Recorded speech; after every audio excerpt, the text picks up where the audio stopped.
en este momento, mirá lo que tenemos para contarte. Mirá. Es una sorpresa, porque aquí en la provincia se están haciendo análisis de colecciones arqueológicas, tanto en poblaciones prehispánicas como coloniales de la provincia de Mendoza. Y obviamente tenemos voz calificada para hablar sobre este tema. Tal cual, porque además es un trabajo que se está haciendo a escala nacional, y para hablar del tema tenemos a Horacio Chiabaza, director de Patrimonio Cultural y Museos, que nos va a hablar un poquito de esto que realmente es sumamente interesante, importante y tiene un valor realmente patrimonial muy, muy bueno. Así es que, Horacio, ¿qué tal? Bienvenido, ¿cómo le va? Hola, ¿qué tal? ¿Cómo están? Buenas tardes. Creí que me estaban hablando los cráneos, eso de la foto. Me asusté. No, Horacio, por favor. ¿Cómo andan? ¿Bien? Muy bien. ¿Cómo estás, Horacio? ¿Bien? ¿Cómo te ha tratado el fin de semana? No has tenido COVID, ¿no? ¿Cómo has pasado el virus? Si lo has tenido o no. No, por Dios, no. Gracias. No. Gracias bueno. a la ciencia, no. Gracias a la ciencia, no. Gracias. Muy bien, entonces, a seguir celebrando eso. Horacio, bueno, contanos un poquito de esta colección que están analizando sobre arqueología y bioantropología antigua. ¿De qué se trata el proyecto? ¿Qué es exactamente lo que se está analizando? Poblaciones prehispánicas. En realidad es más amplio.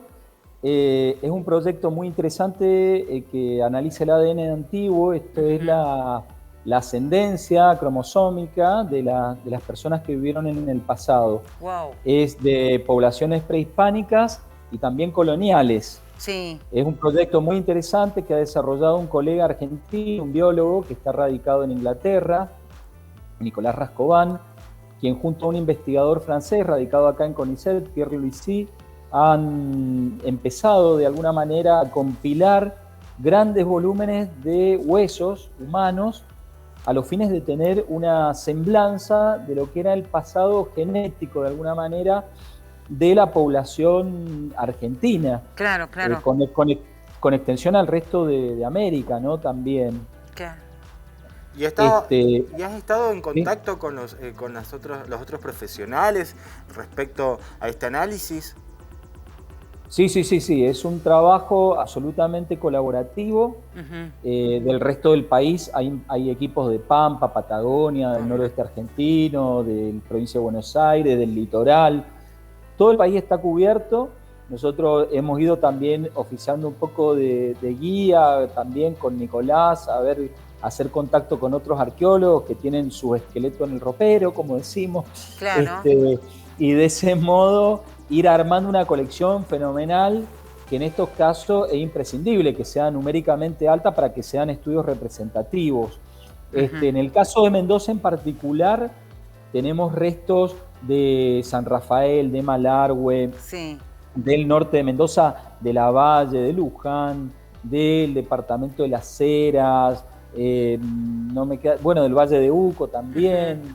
Es decir, y sobre todo en nuestro caso en particular hemos aportado restos que hemos excavado en el área fundacional y corresponden a los primeros colonos de la ciudad de Mendoza. Claro. Tenemos un margen cronológico de aproximadamente 5.000 años, wow, cuerpos, huesos que corresponden a esos 5.000 años y corresponden, como te decía recién, a investigadores que en este caso, por ejemplo, Gustavo Neme de San Rafael o Ramiro Barberena acá del norte de Mendoza, con los que nos hemos asociado para enviar un total de aproximadamente unas 460 muestras de huesos que se componen básicamente. El ADN antiguo tiene algunos problemas de obtención de las muestras, sí, porque tiende a degradarse con el tiempo, con la humedad, con ciertos factores sí, tafonómicos, como le llamamos los arqueólogos, pero hay algunos huesos que son particularmente buenos en cuanto a la conservación de muestras, concretamente el petroso, que es ese hueso que se encuentra en este sector parietal, un hueso muy denso, es durísimo, se llama petroso porque hace referencia a su característica claro. Es como una especie de pequeña pirámide de 4 lados y es muy denso y concentra y conserva muy bien el ADN. Se han hecho estudios comparados de cuánto conservan ADN los huesos del cuerpo y en este caso hasta un 70% comparativamente a otros huesos. Y también las raíces dentales. Son 2 tipos de muestras que los equipos en el caso de Mendoza hemos decidido enviar. Y bueno, en este momento ya están en el Instituto Pasteur de París y listos para ser analizados, ¿no? Horacio, esto sin duda es un trabajo que si bien abarca todo el país, son distintos los profesionales y especialistas que están trabajando en eso, también va a permitir tener datos, de cómo se movió la humanidad en las corrientes migratorias, ¿no? Eso también se va a poder establecer a partir de este estudio. Me parece que es muy rico entender que el aporte va a ser no solamente para datos de Argentina, sino de América en general. Totalmente, es así. Vos fijate que el ADN lo que nos permite, a partir del linaje materno, mitocondrial, o el cromosoma paterno, el cromosoma Y, nos permite saber la ascendencia paterna o materna de los individuos que sometemos a análisis. Y así podemos retrotraernos en el pasado y llegar a miles de años de atrás para hacer estas constituciones de linajes, de parentesco. Y en este caso, como bien decías recién, nos permite ir haciendo análisis de los procesos de migración, los acervos genéticos locales inclusive que existieron, las distancias genéticas que habían entre poblaciones, y consecuentemente podemos ir analizando no solo los movimientos migratorios que se dieron en el poblamiento de América, para algunos con seguridad hace 12.000 años, otros ya se plantean 35.000, 40.000 años de antigüedad, pero nos permite ir haciendo estos análisis, ir viendo cómo estos acervos genéticos locales se iban mezclando con estas migraciones, que podrían ser por pulsaciones, y generando asentamientos, dando lugar a diferentes orígenes poblacionales, pero no solo eso, sino también poder indagar acerca de las patologías. Hay que tener en cuenta que los análisis de ADN nos permiten analizar los patógenos, esto es, por ejemplo, la placa bacteriana, y conocer tipos de patógenos locales o no que existen en las caries, por ejemplo, y ver cómo penetraron las enfermedades en distintas oleadas, no solo en la etapa de los conquistadores, sino en estos miles de años que comento, a través de toda esa instancia, ¿no? Nosotros con el equipo de arqueología nuestro, con Daniela Mancegosa, con Seba Gianotti, del Instituto de Arqueología y Etnología de la Facultad de Filosofía y Letras y el Centro de Investigaciones Arqueológicas Urbanas de la ciudad, hemos podido analizar las características de la población en cuanto a sexo, edad, hemos podido observar ciertas patologías, enfermedades, en las poblaciones coloniales, pero en este caso, y la hemos analizado a partir de su distribución en templos coloniales, lo que nos permite un acercamiento social, es decir, dónde se enterraba la gente que tenía más o menos dinero en la época colonial y cómo se iba configurando ese espacio mortuorio desde un punto de vista social. Lo asociamos así con los restos de ajuar que enterraban, pero en este caso algo muy interesante es poder observar si la ascendencia de estas personas que estamos estudiando, como más o menos acomodadas en la sociedad colonial, corresponden a comunidades nativas o de origen, digamos, biológico americano, europeo, afro inclusive, que es muy difícil de analizar a través de los huesos y que de pronto nos puede abrir un panorama de formas de estructuración social y formas de representación de la muerte dentro de esos templos, que era donde se daba la representación de la muerte, desde visiones totalmente distintas a las que tenemos. Es decir, el modelo que nosotros tenemos es los blancos enterrados dentro del templo, los nativos fuera, o conforme mayor riqueza ponían en vida, podían enterrarse más cerca del altar. Sí. Bueno, todo esto se puede ver, el tablero totalmente pateado por estos estudios que nos van a decir, mira, acá tenemos un habitante originario o un miembro de la comunidad afro o poblaciones esclavizadas que están enterradas en lugares que realmente no correspondían. Claro. Bueno, ahí aparece todo un tema apasionante de investigación para conocer, ¿no? En la parte colonial, ¿no? Sí, totalmente. A mí me llama ahora un poco la atención, de la ignorancia pura hablo. Por ejemplo, ustedes me estaban diciendo que hay elementos arqueológicos como partes de huesos de humanos que llevan muchísimos años, miles de años. Ustedes lo tenían que mandar, obviamente me decías que es un trabajo colaborativo en todas las provincias, pero ustedes lo tenían que mandar desde la Argentina hasta Francia. Esos huesos que llevan muchísimos años, ¿cómo los conservan? ¿Cómo llevan? Claro. ¿Cómo los llevan? Hay una... ¿Cómo es el tratamiento para enviarlos? Sí, claro. Especial y otra. ¿Cuánto tiempo lleva este proceso de análisis para tener ya un veredicto final? Para que más o menos larguen la información, no sé si la palabra es precisa, pero más o menos armando ya como un texto. Para decir, pasó esto de los resultados.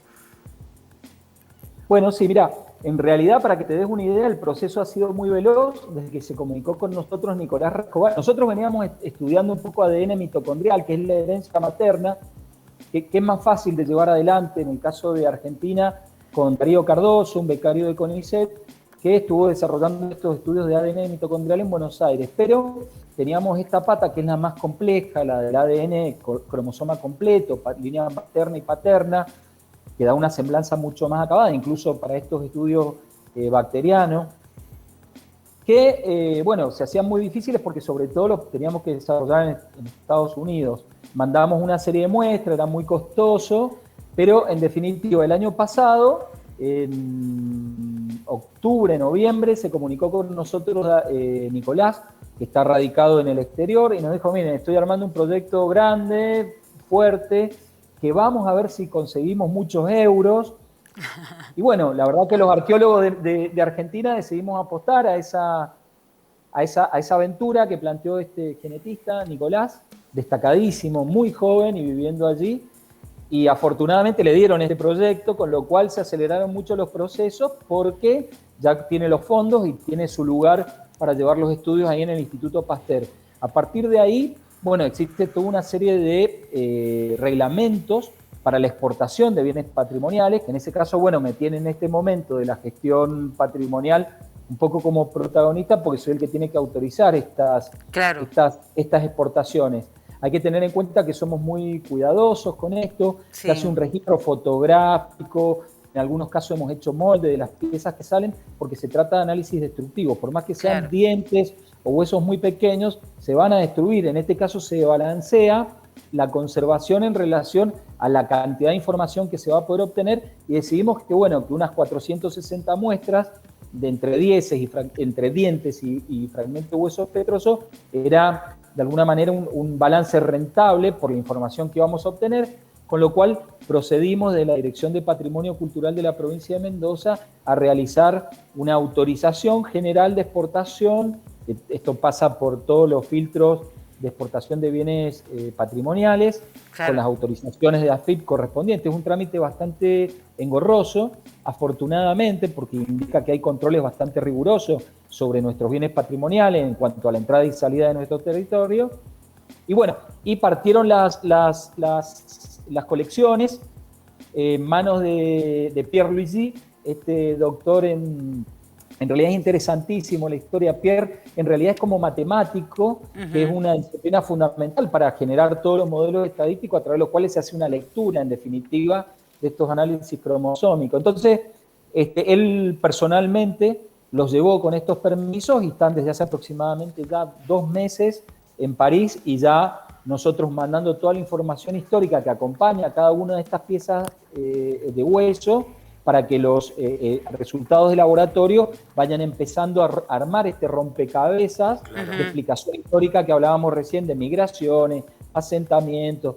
Nosotros estamos muy entusiasmados, sobre todo con la población colonial, poder acceder a esos que no tuvieron voz en la colonia. Nosotros estamos excavando templos que hicieron lo blanco, instauraron lo blanco, y a los que iba la gente a rezar y en la que se enterraba producto de una construcción de sistema de valores que a veces dejaba de lado a las poblaciones esclavizadas o a las nativas. Entonces, imagínate lo que es para nosotros poder encontrar en esos contextos la presencia de estas identidades, ¿no? Horacio, una consulta, y lo digo también desde mi ignorancia absoluta. A partir de estos estudios y teniendo en cuenta que van a arrojar datos tan importantes, ¿se pueden llegar a modificar los libros de historia con esto? Digo, en algún momento lo vamos a ver, no solamente el trabajo del museo en sí, sino lo vamos a ver plasmado en un libro que vaya a terminar, por ejemplo, en una escuela secundaria, en una escuela primaria, que nos marque que hubo algo diferente y que merece ser mencionado en un libro que pueda llegar a chicos, no sé, se me ocurre pensar de 4º o 5º grado o chicos de secundaria. Totalmente, mira, ese es el fin último de nuestro trabajo, por lo menos del mío. Uno se va poniendo cada vez más viejo y quiere salirse cada vez más de la publicación en estos papers y en estos sistemas de evaluación. Sí. Quiere tratar de concentrar la información para que esté lo más accesible a la mayor cantidad de público y ojalá niños. Bueno, justamente este proceso comienza con investigación. Esa investigación obtiene una validación a partir de los papers o publicaciones o artículos que vamos a realizar conjuntamente con investigadores prácticamente de distintos lugares del mundo, de distintas provincias. Son publicaciones, las de ADN son publicaciones colectivas que llegan a tener 50 autores, para que tengan una idea. Son tan colaborativas que, bueno, lo interesante es que son muy rigurosas estas revistas en cuanto a las evaluaciones, con lo cual, superando esa instancia de publicar, donde realmente te dicen, sí, ustedes tienen la posta, esto es verdad, o bueno, una verdad entre comillas, disculpen, pero no, está bien. esto es real, esto está verificado, lo que están diciendo no es chamullo de alguna manera, ahí está bueno después tomar esa información y generar estos procesos de extensión social del conocimiento que se hacen tanto, como bien decías vos, en museos o directamente en entradas a manuales de que usen los docentes o los propios estudiantes. Para nosotros eso es misión cumplida, pincaja, ya está, es bárbaro. No, me imagino, mira, acá me están apuntando, mira, lo digo así, dice que si va a llegar un momento después de este análisis que se va a hacer arqueológico, ¿no?, en Francia, si vamos a saber quién fue la persona que estuvo, obviamente, los primeros mendocinos, dueños de la tierra, ¿no?, teniendo en cuenta que la época, el contexto histórico, lo que hablabas, ¿no?, respecto a los templos, que por ahí, como decía y además Claudia, lo que decía, que hay registros que son mucho más antiguos de lo que uno supone, ¿no?, lo que uno conoce.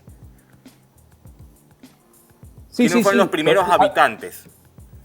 Sí, mirá, en realidad lo interesante es que, primero, para lo que es el pasado genético americano, esto que recién ustedes bien decían, este análisis de las migraciones, etcétera, hay que tener en cuenta que, por ejemplo, el ADN materno, el mitocondrial, actualmente se conoce que hay 13 haplogrupos, 13 grupos que tienen distintos puntos de origen, zona andina, por ejemplo, en América del Norte existe un haplogrupo que es exclusivo, el haplogrupo X, etcétera. Entonces, vos imaginate que vamos a tener estos haplogrupos de personas que nos van a estar diciendo de qué lugar eran y si llegaron o en algún momento, a partir de la cronología que tenga ese hueso, por razones radiocarbónicas. Entonces, vamos a ir armando este rompecabezas. Y digo, en lo que hace al pasado prehispánico, vamos a saber, en definitiva, esta ascendencia genética de qué lugar de América venían y si lograron constituir poblamiento en este sector o hicieron reemplazos poblacionales, etc. En el caso ya posthispánico, vamos a saber si eran poblaciones afro, nativas. Te doy un ejemplo. Nosotros sabemos que adentro, ¿viste la ruina de San Francisco? Sí. La ruina de San Francisco, desde el siglo XVI, de principio del siglo XVI hasta 1840 más o menos, ofició de cementerio de la ciudad. Era uno de los cementerios con los otros templos. Nosotros sabemos, a partir del análisis de los libros de defunción que manejaba la iglesia anotaba a quién enterraba en cada lugar, sabemos que por ahí, por ejemplo, se enterró la India Clara. La India Clara era una india cacica. Wow.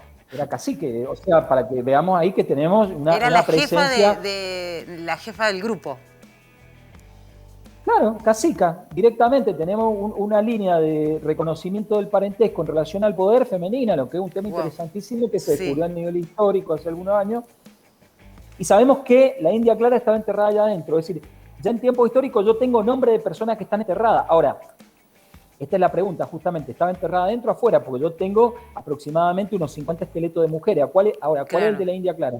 A través de los análisis de hueso podemos acercarnos y decir, mira, esta tiene características biométricas, es decir, del tamaño de los huesos, etcétera, que nos acerca a una mujer y además de origen nativo.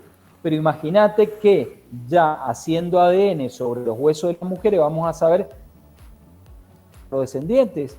Claro. Otras españolas y algunas nativas, y vamos a ir achicando entonces la correlación entre la información documental y la de los huesos que analizamos y que certificamos, profundizamos, le ponemos una lupa para ir más fino a través del ADN, ¿no? No sé si vamos a llegar al nivel de identidad de ese grado. Claro. Claro. Pero va a ser algo muy interesante. Pero es sumamente interesante. Muy interesante. Horacio, muchísimas gracias por estos minutos con nosotros. Nos encantaría seguir hablando, pero tenemos un montón de preguntas. Igual, eso sí, mira, esto de reescribir la historia, porque viste que hay unas cosas que se han dado por hecho. Dicen, no puede ser, suposiciones, ¿no? Pero ahora se va a contrastar y decir, bueno, pasó esto. Horacio, muchísimas gracias por toda esta información, te lo agradecemos.